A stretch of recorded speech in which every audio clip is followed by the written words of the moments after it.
नमस्कार, शून्य the power of empty mind में आप सबका फिर से स्वागत है। हम अपने 7 चक्रों के बारे में बहुत अच्छे से बात करते हैं, मूलाधार से लेकर हमारे सहस्त्रार चक्र तक। पर इन सब के बीच में हम एक मेन चीज भूल जाते हैं और वो है हमारा फुट चक्र। फुट चक्र इम्बैलेंसमेंट हमें कई सारे इश्यूज के साथ लड़ने के लिए मजबूर कर देता है, क्योंकि फुट चक्र हमारे सारे चक्रों का प्रतिबिंब होता है। आपने अभी कुछ समय से देखा होगा बहुत सारे लोगों को जिनकी एज लगभग 45-50 के बीच में आ चुकी है, उन लोगों को जो एड़ी है वहाँ पे पेन का या तो फिर सूजन का इशू बना हुआ रहता है। मैंने बहुत सारे लोगों को इस बीच में देखा है। 40 इयर्स के अंदर अंदर अगर आप अपने चक्रों को क्लीन करने के लिए लग जाते हैं तो आपके लिए थोड़ा आसान होता है, क्योंकि आफ्टर 40 बहुत मुश्किल हो जाता है आप अपने स्पिरिचुअल पाथ पर काम कर पाए।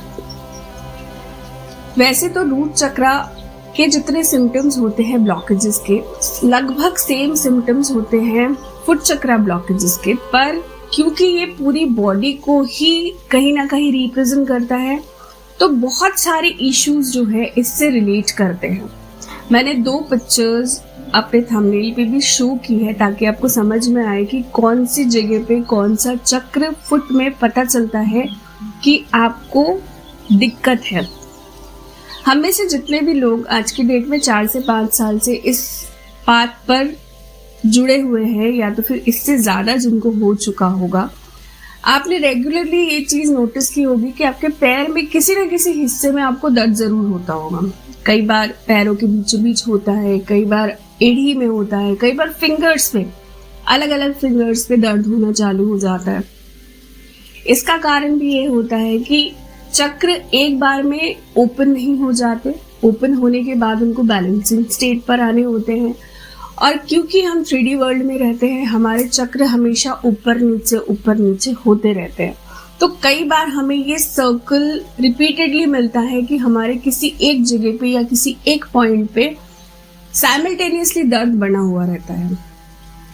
कुछ सिम्टम्स ऐसे बताऊंगी मैं जिससे आप पता कर सके कि कहीं आपका फुट चक्र तो ब्लॉक नहीं है, और फुट चक्र को ओपन करने के लिए या फिर बैलेंस करने के लिए क्या क्या प्रोसेसेस हो सकते हैं वो भी मैं आपको बताऊंगी।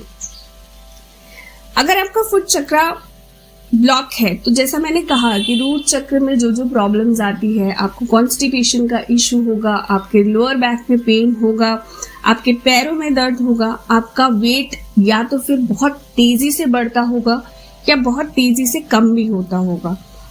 कई बार क्रैम्पिंग का इशू, मतलब एक्सेसिव पेन का issue after a period of time बना रहता होगा। कुछ और भी सिम्टम्स जो कि पूरे चक्रों को दिखाता है वो चीजें बताऊंगी। आपकी सोच कभी भी एक जगह पे स्थिर नहीं रह पाती, डिसीजन मेकर आप नहीं हो पाते, बहुत ज्यादा चीजों को लेकर ओवर एक्साइटेड या बिल्कुल भी एक्साइटेड ना होना, ये आपका नेचर हो जाता है। बहुत फ्रीक्वेंट वे में आप बीमार पड़ना शुरू हो जाते हैं, और एक बार बीमारी लग गई तो बहुत जल्दी आप उठ भी नहीं पाते, ना ही अपने आप को तैयार कर पाते हैं उठने के लिए। किसी भी चीज को सोचना तो आपको बड़ा अच्छा लगता है कि हाँ विजुअलाइज कर लिया, मुझे ये करना है, मुझे वो करना है, मुझे ये चाहिए, मुझे वो चाहिए, पर एक्शन नहीं ले पाते। आपके मोस्टली लेफ्ट हाथ पे या लेफ्ट लेग पे दर्द हो सकता है, स्पेशली जॉइंट्स में। ठीक है, ये कुछ सिम्टम्स हैं, आप पता कर सकते हैं कि आपका कहीं फुट चक्र ब्लॉक तो नहीं है। अब छोटे छोटे से कुछ से वो बताऊंगी, मेथड्स बताऊंगी जिससे आप अपने फुट चक्र को रेगुलर बेसिस पे और ज्यादा एनर्जाइज कर पाए। सबसे पहली चीज ग्राउंडिंग के लिए जो हमेशा कहा जाता है कि भाई नंगे पैर चलिए, मिट्टी पे चलिए, घास पे चलिए, बहुत बहुत ज्यादा हेल्पफुल रहता है। दूसरी चीज, जो हमारे पंच तत्व हैं, कोशिश ये करिए कि इन्हीं के साथ हमेशा जुड़े रहिए। जैसे कि अगर आप बाहर नहीं जा सकते या फिर आपके आसपास ऐसा कोई पॉसिबिलिटी नहीं है कि आपके आसपास ग्राउंड्स हैं जहां पे आप नंगे पैर चल सके, कोई बात नहीं, एक टब में या तो फिर एक बाल्टी में पानी ले लीजिए, उसमें 2 लौंग डाल दीजिए, थोड़ी सी हल्दी और थोड़ा सा नमक। सी सॉल्ट है तो बहुत अच्छी बात है, और नहीं है तो भी घर में जो भी नमक आप यूज़ करते हैं आप इजीली उस चीज़ को भी ले सकते हैं। हल्का सा गुनगुना कर लीजिए, उसमें अपने पैरों को डुबो के रखिए।